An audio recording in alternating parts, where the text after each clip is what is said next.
పుణ్యశీల గారు 2015 జనవరి 2న భూములు ఇచ్చారండి రైతులు. ఈరోజు 2026 జనవరి 2కి 11 ఏళ్ళు పూర్తయింది. జీవనోపాధి పోయింది.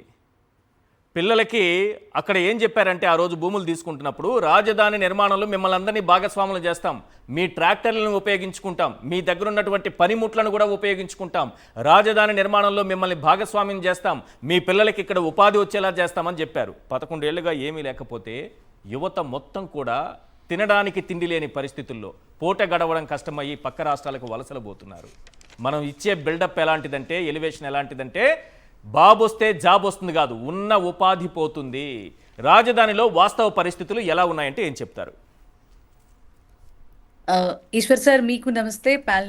ప్యానెల్లో ఉన్న సభ్యులకి, సాక్షి వ్యూవర్స్ కి అందరికీ నా హృదయపూర్వక నమస్కారం. నమస్తే సార్. అదే సార్ బాబు గారి విజనరీ 2047 అని ఆయన గద్దెనెక్కగానే మరి మోదీ గారితో కలిసి ఆయన చెప్పినటువంటి మాట మనకి అర్థం కాల. దాని అర్థం ఇప్పుడిప్పుడు రాష్ట్రంలో ఉన్న ప్రతి ఒక్కళ్ళకి కూడా అర్థమవుతోందన్నమాట. 11 ఏళ్లుగా మరి జగన్మోహన్ రెడ్డి గారు ఇటీవలే పెట్టినటువంటి ప్రెస్ మీట్ లో చాలా క్లియర్ కట్ గా 14 to 19 5 ఏళ్ళు, మరి ఇప్పుడు ఒక 2 సంవత్సరాలు 7 ఏళ్లలో మధ్యలో ఏం జరిగింది జరగలేదనేది తర్వాత చూసుకుంటే ఈ 7 సంవత్సరాల్లో దీని పేరు మీద అప్పుడు 5,500 కోట్లు, ఇప్పుడు 50,000 కోట్లు తీసుకుని ఇప్పటి వరకు వాళ్ళకి ఏమీ చెయ్యలేదు అంటే మరి బాబు గారి విజనరీ ఎంత గొప్పగా ఉంటుందో మనం ఊహించుకోవాలి కదా సార్. అంటే ఎవరు కాదు, ఎవరైనా ప్రశ్నిస్తే ఇట్లా అంటున్నారు కదా, రైతుల ఆవేదన బయట ప్రపంచానికి తెలియాలంటే ఎట్లా? ఎవరైనా వెళ్ళి వాళ్ళ రైతులతో మాట్లాడితే వీళ్ళు ద్రోహులు, వాళ్ళతో మాట్లాడకండి, వీళ్ళు మోసగాళ్ళు, ఈ రాజధానికి వ్యతిరేకులని ముద్ర వేస్తున్నారు. అదే సార్, సిగ్గుండాలి సార్ ఈ ప్రభుత్వానికి. ఎందుకంటే స్వచ్ఛందంగా రైతులు ఇచ్చారు అని 14 to 19 మేకతోలు కప్పుకునే ప్రయత్నం చేశాడు చంద్రబాబు నాయుడు గారు. ఇప్పుడు మరి అదే రైతులు దుమ్మెత్తి పోస్తా ఉంటే మరి చాటుగా మరి అందరినీ తప్పించుకుని వెళ్తున్నటువంటి పరిస్థితులు మనకు కనపడతా ఉన్నాయి. కొంచెం కూడా ఆత్మ పరిశీలన అనేది లేకుండా చంద్రబాబు నాయుడు గారు ముందుకెళ్తున్నారు. నిజంగా ఇందాక కారుమూరి వెంకటరెడ్డి గారు అన్నట్టుగా అంటే చెప్పకనే చెప్తున్నారు, మా టైంలో ఇది పూర్తవ్వదు,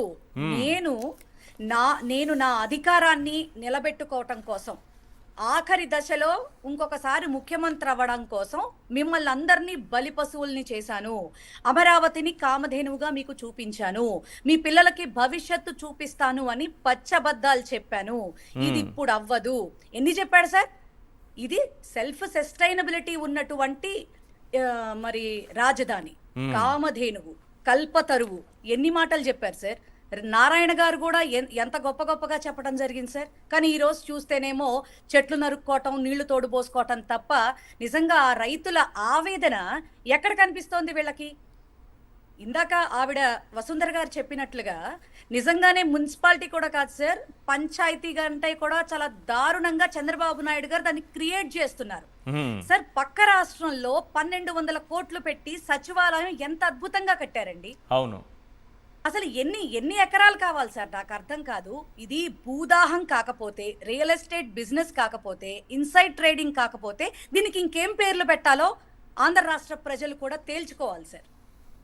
రైతుల్ని ఇంత హింస పెడుతూ నిజంగా మొన్న దొండపాటి రామారావు గారు చనిపోయారు, ఆయన ఎంత చక్కగా నిలదీశారండి ఉన్న విషయం. అసలు మేము స్వచ్ఛందంగా నిన్ను నమ్మి 2 ఎకరాలు నావి నీ చేతుల్లో పెడితే నువ్వు నాకు రిటర్నబుల్ ప్లాట్ రిజిస్ట్రేషన్ చేసి పక్కాగా నాకు ఇవ్వకపోగా ఇప్పుడు మళ్ళీ నా ఇల్లు కూల్చేస్తానని చెప్పని మీరు ఇలా వచ్చి మాట్లాడటం ఎంత మటుకు సబబు అని చెప్పని మరి ఆ వ్యక్తి ఆవేదన వ్యక్తం చేస్తే పర్యవసానం ఆయన ప్రాణం. నిజంగా ఎంత బాధాకరమైనటువంటి పరిస్థితి.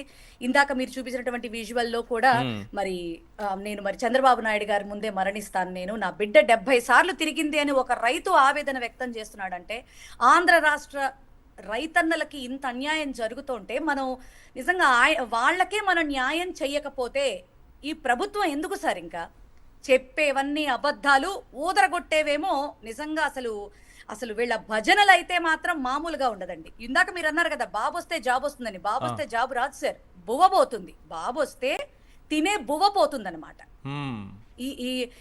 నిన్న కూడా మనం చూసాం, ఎన్డీటీవీ వాళ్ళకి సారీ చెప్పాలట. ఈయన వాళ్ళు ఆశ్చర్యంతో ఏంటండి మీరు 20 లక్షల కోట్ల పెట్టుబడులతో పాటు 23 లక్షల కోట్ల పెట్టుబడులు తీసుకురావటం ఏంటండి అని ఆయన క్వశ్చన్ చేస్తే మ్మ్. మళ్ళీ రిపీట్ చేశారు ఆయన. అవును, అవును అవును అని ఈయన నొక్కి వక్కానిచ్చాడు. 23 లక్షల కోట్ల ఉద్యోగాలని అనగానే రివర్స్ లో మళ్ళీ క్వశ్చన్ రాగానే అంటే 20 లక్షల కోట్లు మళ్ళీ ఒక 3 లక్షల కోట్లు తగ్గించారు. మళ్ళీ ఈ 3 లక్షల కోట్లు ఆయన తగ్గించి నోట అప్పుడు వచ్చే మాట మళ్ళీ 20 నుంచి 22 లక్షల కోట్లు ఉద్యోగాలు వస్తాయి. తగ్గించడం పెంచడం మన నోటికి ఏదొస్తే ఆ నెంబర్ చెప్పేయడమే. ఆంధ్ర రాష్ట్ర జనాభా ఎంత సార్? ఆ, అసలు క్యాజువల్ పర్సన్స్ కూడా ఆలోచించి మాట్లాడుతున్నారు ఈ రోజుల్లో, అవును. కామన్ మ్యాన్స్ కూడా. మ్మ్. ఆంధ్ర రాష్ట్ర ప్రజల జనాభా ఎంత సార్? 5 కోట్లు. మన దేశవ్యాప్తంగా వేసుకున్నా కూడా 130 కోట్లకి పైగా. మ్మ్. ఈయన 23 లక్షల కోట్ల ఉద్యోగాలు అంటే ప్రపంచం అంతా కూడా చంద్రబాబు నాయుడు గారు ఉద్యోగాలు ఇచ్చేస్తున్నాడా సార్? అవును. అసలు వీళ్ళ డప్పులకి వీళ్ళ భజనలకి పైగా దావోస్ మ్యానల్ని బిరుదు. అంటే ఓ 3 సార్లు ముఖ్యమంత్రి అయ్యి ఓ 15 సార్లు దావోస్ వెళ్ళొచ్చేసినంత మాత్రాన వీళ్ళు దావోస్ మ్యాన్లు అయిపోతారా? ఇంకా నయం స్పైడర్ మ్యాను, హీ మ్యాను, ఇంకే మ్యాన్ లో ఇవ్వలేదు ఇంకా దరిద్రంగా. అసలు భజన చెయ్యటానికి కూడా మీడియాకి ఒక అద్దు ఆపు అనేది ఉండట్లేదు సార్. ఎన్డీటీవీలో కూడా ఆ వీడియో తీసేమని వాళ్ళ మీద ఏదో ప్రెజర్ పెట్టారని అంటున్నారు. తీసారా? అసలు అలా లేదా కాదండి. వీడియో? యాంకర్ గారు ఒక క్వశ్చన్ అడిగితే ఆ. ఒక రాష్ట్రానికి ముఖ్యమంత్రిగా ఉన్నటువంటి వ్యక్తి ఆ వీడియో తీసేశారంటే రిప్రజెంటేటివ్ గా అక్కడికి వెళ్ళి తన రాష్ట్రాన్ని ప్రమోట్ చేసుకుంటూ ఏ విధంగా ఇంకోటి తన ఏంటంటే paid incentives interview. ఇవ్వబోతున్నాడు, ఏ విధంగా తన ఎంత facilities దారుణం create అంటే అది paid చేయబోతున్నాడు. కాదు పుణ్యశీల గారు, పెయిడ్ ఇంటర్వ్యూ డబ్బులు ఇచ్చి మరీ ఇంటర్వ్యూ చేయించుకున్నారు చంద్రబాబు నాయుడు గారు. పైగా డబ్బులు ఇచ్చేసి ఇప్పుడు ఆ వీడియో తీయించేసుకున్నారట. మరి దానికి అంత ఇచ్చారో తెలియదు కానీ తీయించుకోవడానికి ఎంత ఇచ్చారో పాపము. ఏదైనా ఆయన ట్రేడింగే సార్, ఏదైనా ఆయన అన్ని trading. ట్రేడింగేనా? అన్ని రామ్నాథ్ గారు trading. ఏదో చెప్తున్నారు. రామ్నాథ్ గారు, అసలు విచిత్రం ఏంటంటే ఈశ్వర్ గారు మరి పెయిడ్ తెలియదు కానీ వెంకటరెడ్డి గారు చెప్పినట్టు పెయిడ్ అనేమో, అందుకేనేమో మీరు ఎలా పెడతారు అది తాళి చెప్పండి చంద్రబాబు నాయుడు గారు కానీ డిమాండ్ చేస్తున్నారు తెలుగుదేశం పార్టీ వాళ్ళంతా పెయిడ్ సోషల్ మీడియా. కాదు కాదు, ఆయన పెయిడ్ అన్న ఎందుకంటే మాటని దావోస్ యాస్టిన్ ప్రచారానికి పెడితే సంబంధించి ఆ. దావోస్ ప్రచారానికి సంబంధించి నేషనల్ మీడియాకి ఒక్కో ఛానల్ కి ఒక్కో టూర్ అప్పుడు డబ్బులు, ఆ డబ్బుల్లో భాగమే అది పెయిడ్. మ్మ్. అందుకని లేకపోతే వాళ్ళు ఎందుకు తీసేస్తారు? అందుకనే చాలా పెయిడ్ అందుకే కాబట్టి పెయిడ్ ఇవ్వలేదు. అనేది చేస్తున్నారు, సారీ చెప్పాలి. చంద్రబాబు నాయుడు గారు చెప్పాల్సిన పని లేదు, వాళ్ళు చెప్పాలట్నా? వాళ్ళు చెప్పాలి సార్. చంద్రబాబు అంటే నాయుడు గారు యాంకర్ గారి వీడియో ఎలా తప్పు కాదు సార్, పెడతారు? పాపం ఆయన ఏమల్లా ఆయన ఆశ్చర్యంగా చూశారు, చూసినందుకు తప్పు. ఈ చూసినందుకు మాట అర్నబ్ తప్పు. గోస్వామికి చెప్పుంటే బాగుండేది వీళ్ళు. మళ్ళీ లైవ్ లోకి రిపీట్ చేశారు కదా సార్. అర్నబ్ గారు మరి తాట తీసేశాడు పట్టాభి గారిని. ఈ ఎలివేషన్లు ఇచ్చినందుకే, లోకేష్ గారికి ఆ ఎలివేషన్లు ఇచ్చినందుకే అర్నబ్ తాట తీసి పంపించారు ఒక్కొక్కరిని. అయినా సిగ్గులేదు ఈరోజు పాప మా దీపక్ రెడ్డి గారు గొడ్డలు పట్టుకొని తిరుగుతున్నారు అన్ని ఛానళ్ళకి. పాపం. తాట సార్, అది తీసిందేమో తప్పు కాదు అర్నబ్ సార్. గోస్వామి, ఆయన కోపమేమో వైఎస్ఆర్సీపీ పైన. సార్ అంతకు ముందు మన ప్రస్తుత హోమ్ మినిస్టర్ గారు కత్తెర్లు పట్టుకొని తిరిగింది, ఈయన గొడ్డలు పట్టుకోవటంలో పెద్ద విచిత్రం ఏముంది చెప్పండి? అంతేనా? చేసే దిక్కుమాలిన పనులన్నీ వాళ్ళు చేస్తూ ఉంటారు. మనం క్వశ్చన్ చేస్తే వైఎస్ఆర్సీపీ వాళ్ళు చేశారు, వైఎస్ఆర్సీపీ వాళ్ళు చేశారు, మన మీద ఏ నింద లేదు అని మరి కోర్టులు చెప్తున్నా, సిట్లు చెప్తున్నా, సిబిఐలు చెప్తున్నా కూడా Yes. జగన్మోహన్ రెడ్డి గారిని తిట్టే పనిలోనే ఉండటం వీళ్ళకి ఒక స్పెషాలిటీ అయిపోయింది సార్. Yes. వీళ్ళు పెయిడ్ ఆర్టిస్టులు అసలు చంద్రబాబు నాయుడు గారి దగ్గర నుంచి మరి కింద ఉన్నటువంటి కార్యకర్తల వరకు రైట్ కూడా. రైట్. రామ్నాథ్ అన్న మాట్లాడుతుంది ఒక్క నిమిషం. ఇప్పుడు రేపొద్దున రాజధానికి సంబంధించి రాష్ట్రం మొత్తం అడిగిద్ది, ఏం చంద్రబాబు నాయుడు గారు మీరు 5 సంవత్సరాల్లో ఏం చేశారని.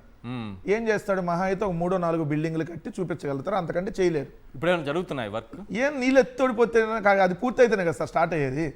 నెలల్లో కడతారు. ఇప్పుడు దాదాపు 19 నెలలు అయింది కదా, ఏం జరిగింది వర్క్ చెప్పండి. 19 నెలల్లో 19,000 ఎకరాల్లో పిచ్చి మొక్కలు బీకారు, ఆ. ఇంకొక 20,000 ఎకరాల్లో నీళ్ళు ఎత్తోడు పోస్తా ఉన్నారు. అదే కదా నారాయణ గారు చెప్పింది, నేను కూడా చెబుతున్నా. కొత్తగా నాకేం తెలుసు? రోజు అక్కడ తాపీ మేస్త్రిలాగా పొద్దున్న సాయంత్రం తిరిగేది నారాయణ గారే కదా, ఆయన కంటే మీకు నాకేమని తెలుసా? అందుకని అమరావతి అనేది చంద్రబాబు నాయుడు గారు ఏంటండి తోడి పోసేటప్పటికి కాలాలు తిరిగి వస్తున్నాయి, మళ్ళీ వర్షాకాలం వచ్చేస్తుంది. ఏం లేదు, సింపుల్ గా ఏం లేదు సార్. అది చంద్రబాబు నాయుడు గారు ఈ అమరావతి నిర్మాణాన్ని పూర్తి చేయలేడు కాబట్టి జనాలను కన్ఫ్యూజన్ లో పెట్టి ఇది కాదు ఇంకా పెద్దది కట్టేస్తున్నా అని చెప్పి చూపించేసి 1000 కోట్ల అప్పులు తెచ్చేసి కాన్ఫిడెన్స్ ఉండే 50,000 నుంచి 70,000, 70,000 నుంచి 1,00,000 ఎకరాలు, 1,00,000 నుంచి 2,40,000 ఎకరాలు ఒకేసారి బడ్జెట్ ఇచ్చేసారు, ఓపెన్ అయిపోయాడు అన్నట్టు. కాన్ఫిడెన్స్ లేకపోతే ఇన్ని ఎకరాలు ఎందుకు కాదు తీసుకుంటారు సార్, ఓపెన్ అయిపోయి ఒకేసారి ఇది కన్ఫ్యూజ్ చేసేసారు వాళ్ళని. కన్ఫ్యూజ్ చేసేసి ఇదిగో ఇంత తీసుకుంటున్నానంటే అమ్మో చంద్రబాబు నాయుడు ఇంకెంత పెద్దది కడుతున్నారు అని అని జనాలు అనుకొని ఈ లోపు చంద్రబాబు నాయుడు గారు 1,000 కోట్ల అప్పులు తెచ్చేసి కిలోమీటర్ కాంట్రాక్ట్ రోడ్డు వేయడానికి 160 కోట్లు ఆ బినామీలకు దోచిపెట్టేటటువంటి కార్యక్రమం చేస్తాడు తప్ప ఇక్కడ ఇది జరిగేది కాదని చెప్పక ఆయన చెబుతున్నట్టుగా క్లియర్గా అర్థం అవుతాం. రైట్.